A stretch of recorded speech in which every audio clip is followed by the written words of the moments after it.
السلام علیکم ورحمۃ اللہ وبرکاتہ۔ سورۃ العلی۔ بسم اللہ الرحمن الرحیم۔ شروع اللہ کے نام سے جو بڑا مہربان نہایت رحم والا ہے۔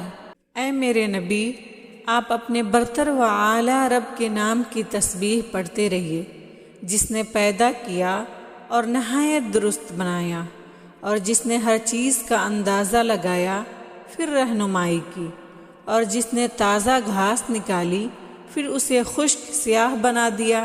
ہم آپ کو قرآن پڑھا دیں گے، پھر آپ اسے نہیں بھولیے گا مگر جو اللہ چاہے گا۔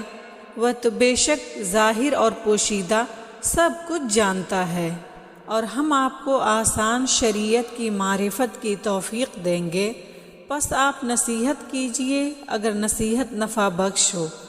جو آدمی اللہ سے ڈرے گا وہ نصیحت قبول کرے گا، اور اس سے بدبخت انسان دور رہے گا جو بڑی آگ میں داخل ہوگا، پھر اس میں نہ وہ مرے گا اور نہ زندہ رہے گا۔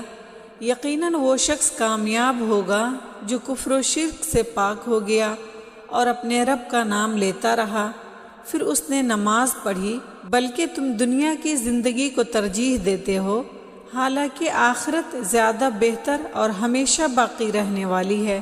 بے شک یہ بات اگلے صحیفوں میں موجود تھی، یعنی ابراہیم اور موسیٰ کے صحیفوں میں۔